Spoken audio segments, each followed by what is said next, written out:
Good day. Before I proceed with this video, this is just a quick reminder that if you're watching any of our videos on Rumble, that is to say Alexander Mercouris videos, Alex Christoforou videos, or the Duran videos, if you go to the top of the video, you will see a red maroon button. If you press the red maroon button, that will take you directly to our locals homepage, where you can join our thriving locals community. Choose, if you wish, to become an active member, which will entitle you to participate in my live streams, which take place exclusively on locals every Wednesday at 1400 hours Eastern Standard Time. And you would also, in that case, be able to publish your own exclusive content on our locals homepage and comment on the threads of various articles and videos which you see there. Anyway, now to proceed with my program today. And can I just say, first of all, that today is Easter Saturday in the Orthodox calendar, and I am, of course, an Orthodox Christian. So I wish everybody who celebrates Easter over this weekend a very happy Easter. I would also say that what has made this Easter especially happy for me and for my colleague Alex Christoforou, and I'm sure for many others of you, is the fact that our friend Gonzalo Lira, who came under detention in Ukraine on the 15th of April and who was for several days not heard of, causing concern amongst many people, ourselves included, is now safe and well. And in fact, yesterday, which was Good Friday, by the way, in the Orthodox Easter calendar, he participated in our programs on the Duran. He did a program with my colleague and friend Alex Christoforou, confirming the fact of his safety and release. And he also did a live stream, which I find extraordinary and a high testament to his extraordinary resilience and mental energy. And can I also say that I wish Gonzalo and his family the very best, and I'm very happy and very delighted that he's with us again. Well, this is going to be a program again, I'm afraid, about the situation in and around Ukraine, but I'm going to focus mainly on the important economic news.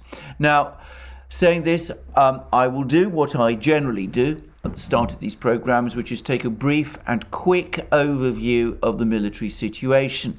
Now, in doing so, I will repeat my traditional warning. I'm not a military expert. I'm not somebody who has a great understanding of these matters. I've never served in any military, and I've never shown much interest in the past in military matters. So what I say always has to be taken with that qualification in mind. Also, it's perhaps important to add that this being Easter, and many of the people who are involved in providing us with up-to-date information of what is happening on the ground in Russia and Ukraine, being Orthodox Christians, Russia and Ukraine being predominantly Orthodox countries. Many of them are currently on leave, and that, of course, has slowed further the amount of information that we're getting. Nonetheless, there is a certain amount of information. Firstly, it's now clear that Azovstal, the steelworks in Mariupol, is essentially sealed off. The Russians have decided that they're not going to storm it. That was an order made by President Putin himself. I discussed that in my previous video. But it's also clear that shelling and bombing of the steelworks still continues. And the Russians have repeatedly said that they're willing to allow whoever is still in the steelworks, both military and civilians. There's growing discussion about whether or not there are civilians in the Azovstal steelworks. The men of the Azov battalion who are there insist there are, and are providing pictures of people who they say are these civilians. I think it's entirely plausible that there could be, by the way, and I'm going to speculate that they're principally family members of those soldiers. But anyway, the Russians have said that all of these people are able, if they so choose, to surrender, to come out of the steelworks under white flags, and if they are, their protection, their safety is guaranteed by the Russian army. And we're having, from the Azov battalion, by contrast, increasingly plaintive and desperate videos asking for their own evacuation and for the evacuation of these civilians from the steelworks. Now, yesterday, I got an updated report from, one of the numerous websites that covers these matters, and which does seem, it's a Russian website, does seem to have some access to some official information, that the Russians believe that there is in the underground tunnels and bunkers beneath the steelworks around 2 weeks of supplies of food and presumably water, which presumably provides a time limit to how much longer these troops can hold out for. I would say, if they are able to listen to this broadcast, which of course perhaps they can't, and I would say to them, better to do what the Russians say. I don't think there's any real prospect of the Russians loosening their grip on the Azovstal steelworks. I don't think there's any real prospect of the Russians allowing these troops to withdraw to Ukrainian territory. And I think this idea of these troops being reassigned to a third country, I suspect that's probably a non-starter, though you never know. But one way or the other, it seems to me that especially if there are civilians there, some of whom seem to be children, then the duty of the commanders of the force in the Azovstal steelworks is to prioritize the safety of those civilians, and I would add the safety of their own men. I see no value in pointless sacrifices. Azovstal is now sealed off. Since the Russians are not going to storm it, they're reassigning many of their assault troops away from the Azovstal steelworks, from Mariupol, in fact, to other places along the front line. And I think that the better policy, the better strategy, is to simply accept the reality that Mariupol is lost. It's purely symbolic to pretend that the Ukrainians are still defending it, and nothing is ever achieved by these kind of symbolic gestures. And in light of this, the better thing to do is to put aside fantasies about Thermopylae, which is based on a misunderstanding of history anyway, to leave, if you like, Valhalla to Wotan, and to do what is sensible, proper, humane, and right, and to accept the Russian terms of surrender. And I hope this advice is heeded, though I'm afraid, realistically, I doubt that it will be.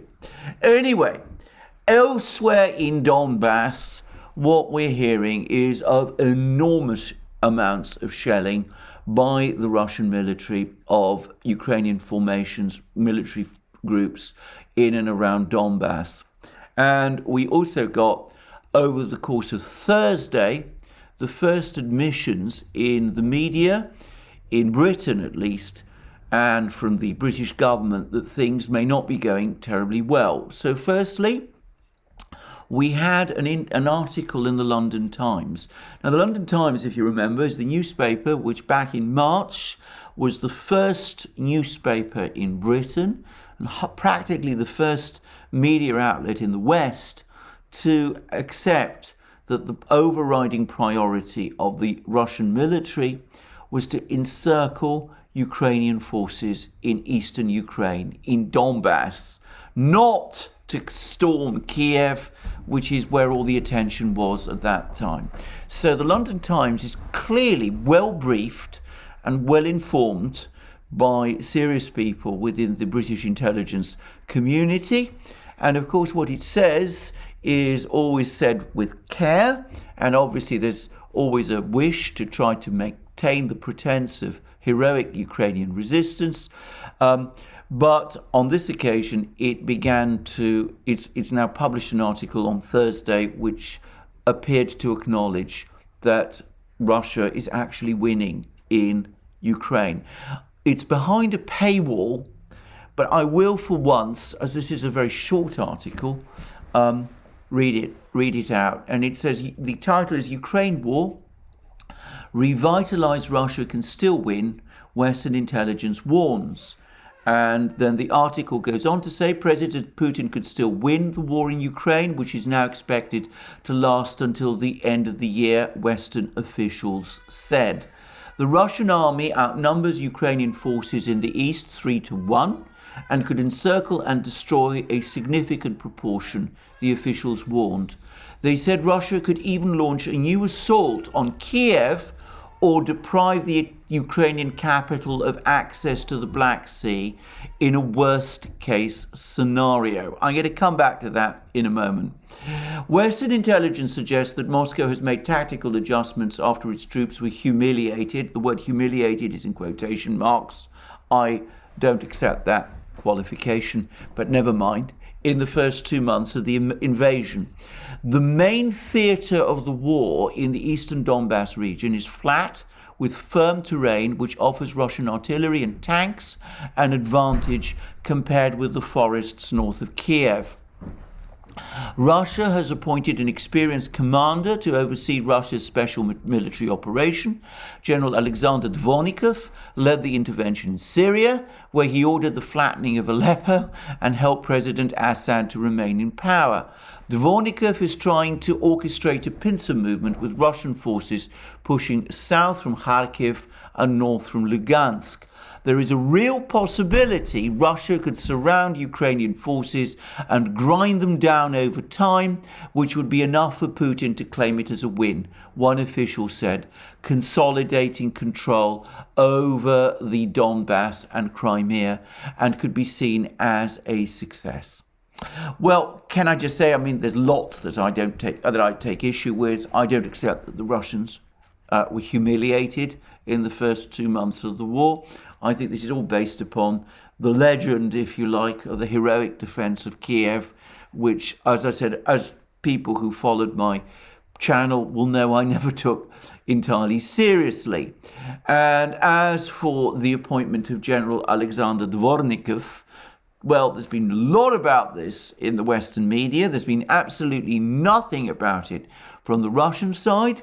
My understanding is that General Dvornikov is the commander of the Russian 58th Army Group, which has been one of the key formations conducting this campaign all along, and that he has, in effect, always been the main battlefield commander in most of the fighting in Donbass. I think this claim that he was suddenly appointed to overall strategic command over the Russian military in Ukraine is another case of, well, frankly, misreporting. But anyway, the essential point about this article is that it is an admission that Russia could win. And it is also an admission that the Russians could encircle and destroy a large part of the Ukrainian army in eastern Ukraine. This is, of course, Ukraine's best army, and that the terrain favors this and that they heavily outnumber the Ukrainians in this theatre. So that's an interesting set of admissions. And of course, we also have the very interesting admissions, or rather comment, about depriving the Ukrainian capital, that's Kiev, of access to the Black Sea in what is described as a worst-case scenario. Let's hold on to that in a moment. Anyway, that article came out on Thursday, and it came out as news began to trickle through of the situation in eastern Ukraine. The Ukrainians admitted that the Russians, over the course of Thursday, captured 42 villages in Donbass, which is, by the way, a great deal many more than the Russians have claimed, and that their advanced troops are now very close to the town of Liman, which is part of the Slavyansk-Kramatorsk defense perimeter, and that they've also managed to clear completely the city of Rubizhnoye, which is tightening the trap around the Severodonetsk-Lysychansk agglomeration. And it seems that the Russians are also making significant advances, or rather, I should say, the militia, the Donbass militia, which is actually fighting this area, is actually making significant advances in another important North Donbass town, which is Popaznaya. So all of this, together with the news from Mariupol, seems to have led to this article. And a few hours later, we had a statement from the British Prime Minister, Boris Johnson, who, by the way, is in severe political difficulties and who has been on a trip to India, that Russia might indeed win in Ukraine. And the Financial Times, which covered the story, said that this is the first admission by a Western leader of the possibility of a Russian victory in Ukraine. Now, that, I think, was an important step by Boris Johnson. I would point out that Boris Johnson was the Western leader who said that a Russian advance into Ukraine, he said this before the war, must not only fail, but be seen to fail, and that he was instrumental, apparently, in advising the Ukrainians, or rather pressuring the Ukrainians, to retract all the very important concessions they made to the Russians in the negotiations in Istanbul a month ago. So if Boris Johnson now admits that the Ukrainians could indeed lose in this war, leaving them in a very difficult situation indeed, well, I think he needs to examine his own conscience and ask himself whether perhaps some of his own actions might have brought Ukraine to this particular juncture. In Istanbul last month, it did seem as if substantive progress was being made in the negotiations. Boris Johnson, as I said, played a significant role in torpedoing that progress in the negotiations. He called on Ukraine to take a hard line, and now he's admitting, on the contrary, that Ukraine might lose, leaving Ukraine in a far worse position, if it does lose, than it would have been in if it had progressed with the negotiations on the basis of the concessions it made last month in Istanbul. So I think Mr. Johnson, Boris Johnson, perhaps needs to revisit his conscience, and perhaps, assuming he has any, which is doubtful actually, and also perhaps start changing his advice, the advice he gives to his Ukrainian friends. Anyway, that's all I'm going to say about that. Let's return to this supposed worst case scenario outlined in the Times, which is that the Russians could even launch a new assault on Kiev or deprive the Ukrainian capital, that's to say Kiev, of access to the Black Sea. Well, that came a few hours after the Russian news agency TASS published the words of a senior Russian military officer, Major General Rustam Minakayev. And Rustam Minakayev, we are informed, is the deputy commander of Russia's Central Military District, and he was speaking at an event in Yekaterinburg where he was addressing the annual meeting of the Union of Defence Industry Enterprises of the Sverdlov region. Now, the Central Military District is not a place where the Russians, is not directly, as I understand it, participating in this military campaign, but it is the center of Russia's military-industrial complex. To give an example, the giant factory at Nizhny Tagil, which produces most of Russia's tanks, is located there, and of course there's a large number of other major industrial enterprises in the Sverdlovsk region, in and around Yekaterinburg, in the Urals, which ever since the Second World War have been a major part of Russia's military industries. Anyway, this is what General Minakayev is reported by the Russian news agency TASS, which is of course Russia's official news agency, as having said to the heads of these enterprises.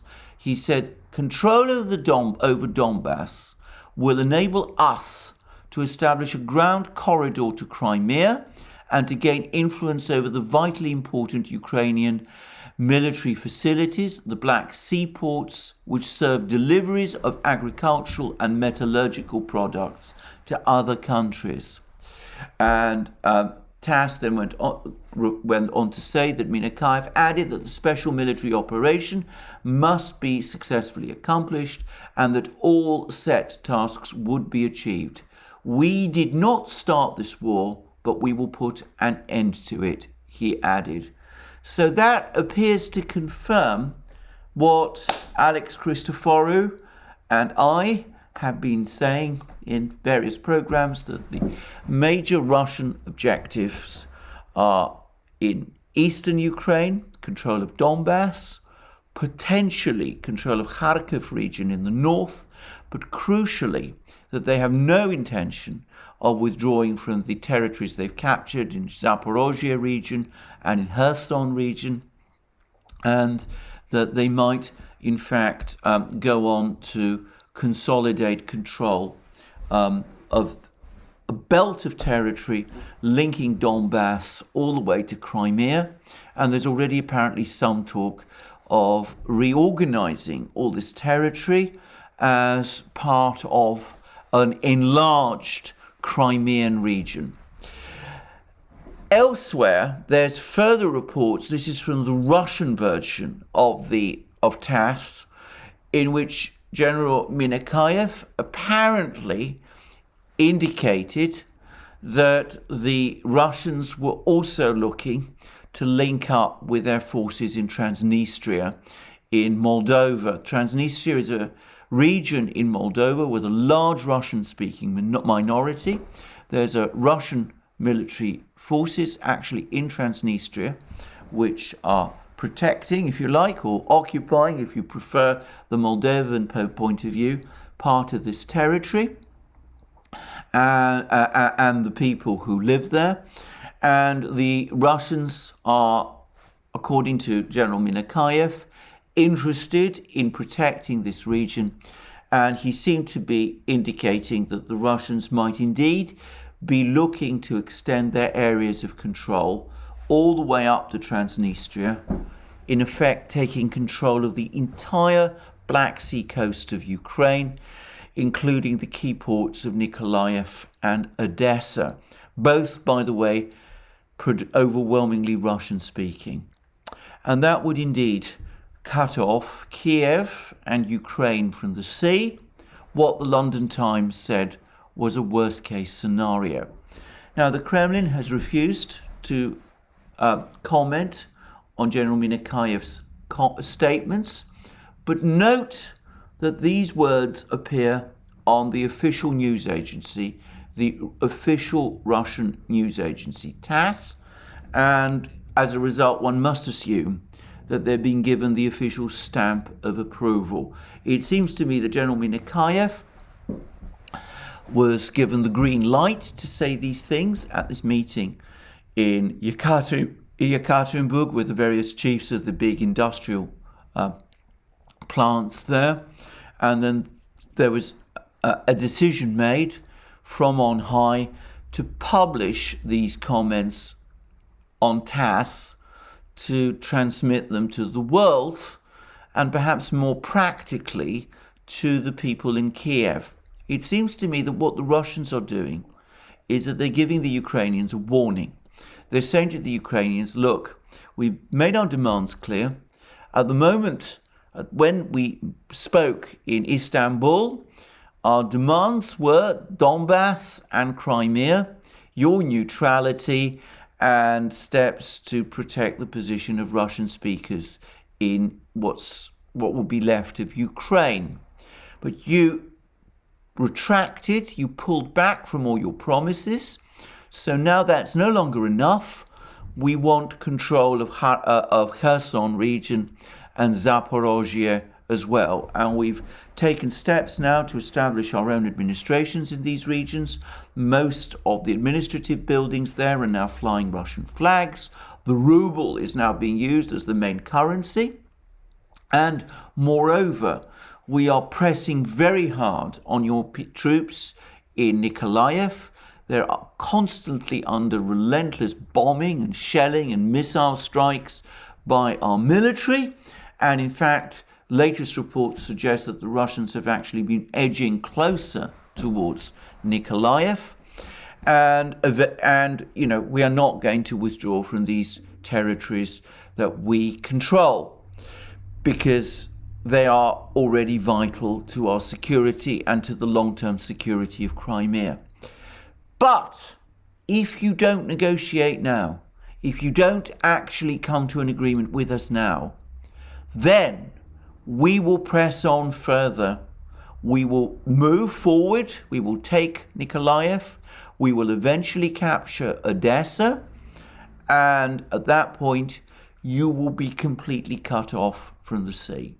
So better for you to negotiate now, to come to a deal with us now, instead of holding out, hoping against hope that something might turn up, that something might turn out which could turn the situation for you. Well, I'm not sure that the Ukrainians are listening, but I suspect that is probably the long-term plan. Now, I'm going to make another quick observation about the military fighting in Donbass. I think that the Russians will probably hold back most of their main forces until they've cracked the outline defenses around these key towns of Slavyansk, and Kramatorsk, just as they've done, that's to say, Popaznaya, Krasny Liman or Liman, and all of these other places. There's some talk, by the way, that the Ukrainians are now thinking of withdrawing some of their troops, or their troops from the town of Severodonetsk, which is essentially surrounded. Maybe difficult to do, by the way. But anyway, I think what the Russians will do is that they will hold back a large part of their forces until the forces in Slavyansk, Kramatorsk and Severodonetsk have been defeated. And then we will start to see a major Russian offensive, an armored offensive across central Ukraine, all the way to places like Nikolaev and Odessa, cutting off most of northern Ukraine from the Black Sea. I think that's probably the Russian plan. I'm not a strategist. I'm not somebody who understands these things well. But looking at the maps, looking at the way things are going, that, it seems to me, is the plan. Now, whether or not I'm right, I don't know. The General Staff doesn't share its views with me, but it seems to me that that's the direction of events. And what I'm also hearing, by the way, is that Ukrainian losses over the last couple of days have been spiking and are becoming horrendous, and that as Ukraine finds itself confronting the possibility of the encirclement of its forces in Slavyansk and Kramatorsk and Severodonetsk and all those other places. It's throwing more and more troops to try and hold the Russian advance south of Izium and in Popasnaya.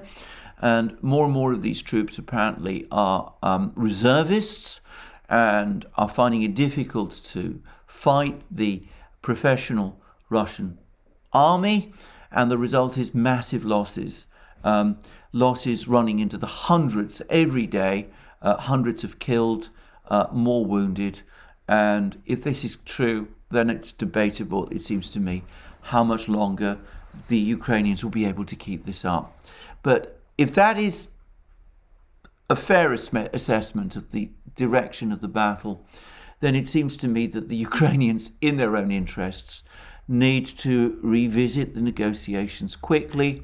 As we've seen, Boris Johnson has somewhat changed his tune about their prospects, and maybe this time, if they start to negotiate seriously, they will save more of what is left than they would do if they held out for longer.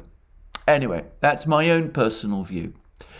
I would add that as things are turning sour in eastern Ukraine, we've seen Western governments trying to step up arms supplies to Ukraine.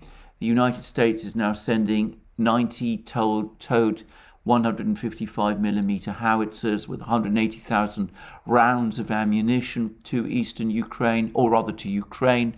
There's commitments from Canada, Belgium, and a number of other countries also to send artillery. It's interesting that the focus now is on artillery rather than tanks and such things. Though Boris Johnson has come up with a scheme for Britain to send Challenger tanks to Poland, and for the Poles in return to send their T-72, their Soviet-built T-72 tanks, to Ukraine to replace Ukrainian losses. Colonel Douglas Macgregor, has said that these replacements are going to be nowhere near enough to change the tide of the battle. And in fact, I am sure he is right. The Russians, for their part, have made another important statement today about their fears about false flags. They've picked up on all this dramatic talk in the West about Russia possibly using tactical nuclear weapons in Ukraine. The Russians have categorically denied this, but they've said that they are concerned that the West is floating these ideas. People in the West are floating these ideas in preparation for some kind of false flag event. And they've suggested that one false flag event this is what the Russians are saying, was planned for Azovstal, which has been thwarted by the Russian decision not to storm the steelworks, but that there's also plans to carry out some kind of other incident with chemicals in some other part of Ukraine, and that there's a worst case possibility of some kind of tactical nuclear weapons use in the Slavyansk Kramatorsk region. Well, I sincerely and devoutly hope that the Russians are wrong about all of this, or if they are not wrong, that whoever is coming up with these disastrous thoughts in the West is thinking carefully about them and is pulling back from doing them. Because, to be straightforward about it, use of these sort of weapons by either side in this war would be an absolute catastrophe. It would risk an almost uncontrolled escalation if it were to happen. Anyway, that seems to me the general picture with the military situation. Perhaps more interesting and more revealing is what we're learning about the capitulation of the Europeans to Putin's gas for Roubles demand. Now, this is a complex story, but if you go back to March, way back in March, Vladimir Putin said that the Russians could no longer continue to demand, could no longer accept euros and dollars in return for their gas, because Western countries had shown that they were prepared to freeze use of any euros or dollars that they paid to the Russians, and this risked that the Russians would be supplying gas to the Europeans for free, which is obviously improper and indeed inconceivable. So what Putin proposed was that there should be a gas for rubles deal, and the idea was that the gas for rubles deal would take the form of a Western companies, European companies, buying gas from Russia, opening accounts at Gazprom Bank, which is one of the big Russian banks, which has not so far been de-SWIFTed. Gazprom Bank would open corresponding accounts with these Western companies, ruble accounts.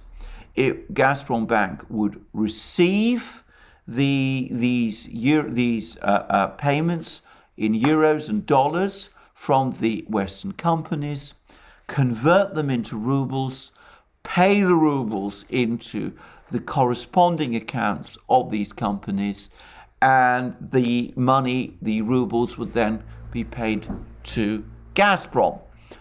Now, that was the proposal. And I remember back in March, there was a huge outrage. There were brave statements made from all European countries that they were not going to, apart from Hungary, by the way, that they were not going to agree to this. Olaf Scholz angrily said that Europe, Germany, would never succumb to this sort of blackmail. They would absolutely refuse to pay in rubles for their gas, and this was very much the position that the European governments took. And of course, the European Commission also went forward and actually issued a advice to all European states that, in fact, agreeing to Putin's gas for rubles proposal would violate the existing sanctions. And then a few weeks ago, we were getting further reports that the Europeans were also contemplating a energy ban, an import ban on Russian oil, which is accounts for about a third, by the way, of Europe, or between a quarter of a third of Europe's oil imports. And we were reading all sorts of claims that the European Union had prepared a draft proposal for an import ban on Russian oil, and that this was going to be delayed until after the French presidential election, but that it would then be green-lighted in a few days after the French presidential election. The reason for the delay was that the Europeans didn't want to do anything that might help Marine Le Pen win the election by causing oil prices to spike. Well, all those brave words, and what we've now seen is a series of what look like retractions and retreats. Firstly, we had no less a person than the US Secretary of State, Janet Yellen, again on Thursday, saying that an import ban on Russian energy would not be a good idea. What she said was Europe clearly needs to reduce its dependence on Russia with respect to energy, but we need to be careful when we think about a complete European ban on, say, oil products. Notice that she refers here to oil products. That would clearly raise global oil prices. It would have a damaging impact on Europe and on other parts of the world. And counterintuitively, it could actually have very little negative impact on Russia, because although Russia might export less, the price it gets for its exports would go up. So there's Yellen saying, hold on a moment, maybe an import ban on Russian oil would not be such a good idea after all. And the same, presumably, of course, is true of gas. And then we got a further comment from the EU's High Representative for Foreign Policy, Josep Borrell, and he also said that the ideas about an import ban on Russian oil had been shelved for the moment because several countries had indicated that this was not something that they were prepared to do at this time. And then we got further confirmation that the EU Commission has now provided a further advisory message, which has been circulating to all European countries, in which it has said that actually, if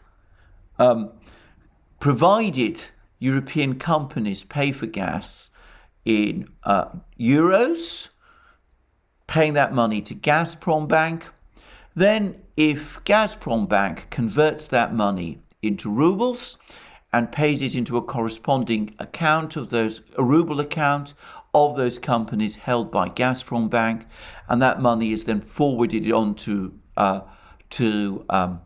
Gazprom, well, that wouldn't actually breach the sanctions after all.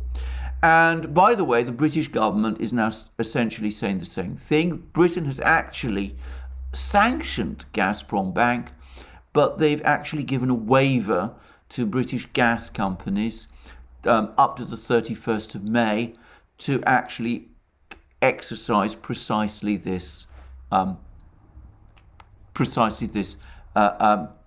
procedure, use precisely this procedure.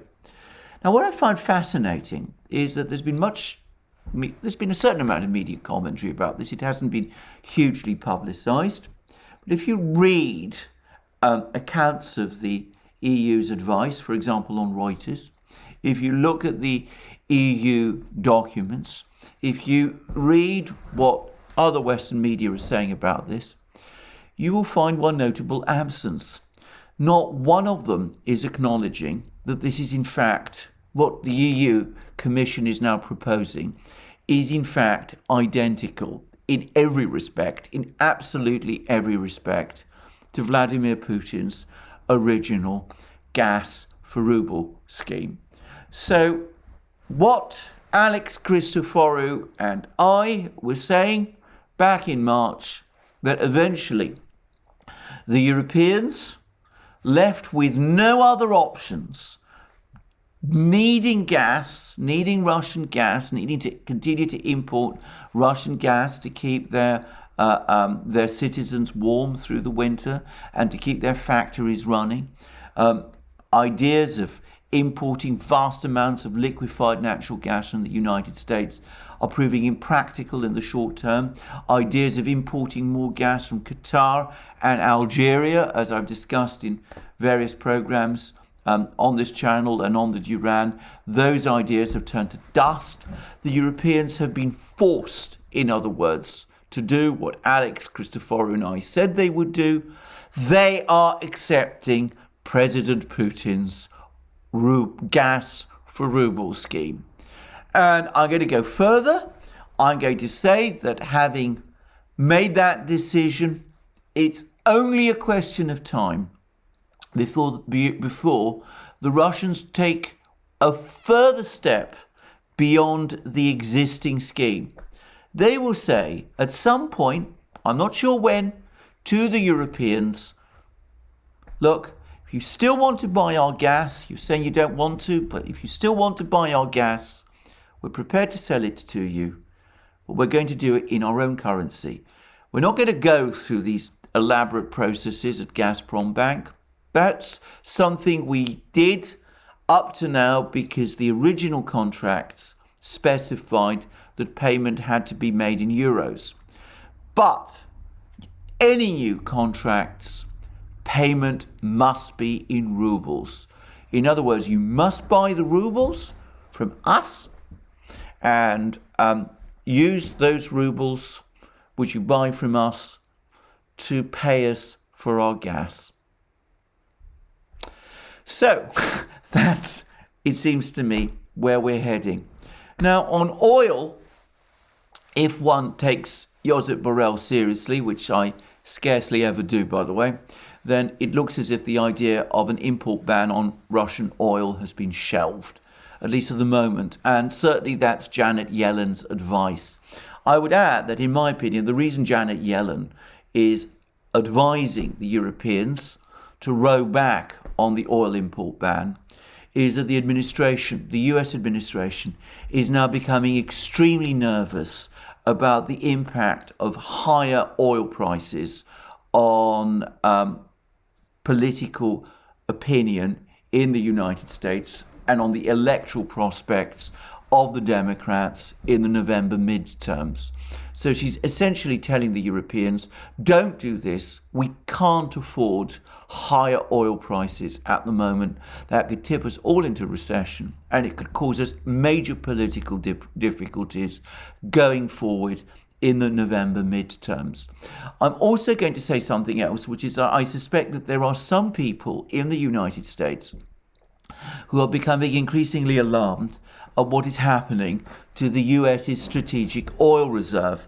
A few weeks ago, President Biden, having failed to persuade the Saudis and the Gulf oil states to increase oil production, decided that he would start releasing oil from the US's strategic reserve with the intention of reducing oil prices, global oil prices. In practice, what has been happening is that as the Europeans have been edging towards an import ban on Russian oil, that oil that the United States has been releasing from its strategic reserve has increasingly found its way to Europe, which of course leaves less oil in the United States, putting an upward pressure on fuel prices, oil prices in the United States itself. Moreover, as I discussed previously, the amount of oil that President Biden is releasing from the strategic reserve is on such a scale that it is bringing down that strategic reserve to critically low levels.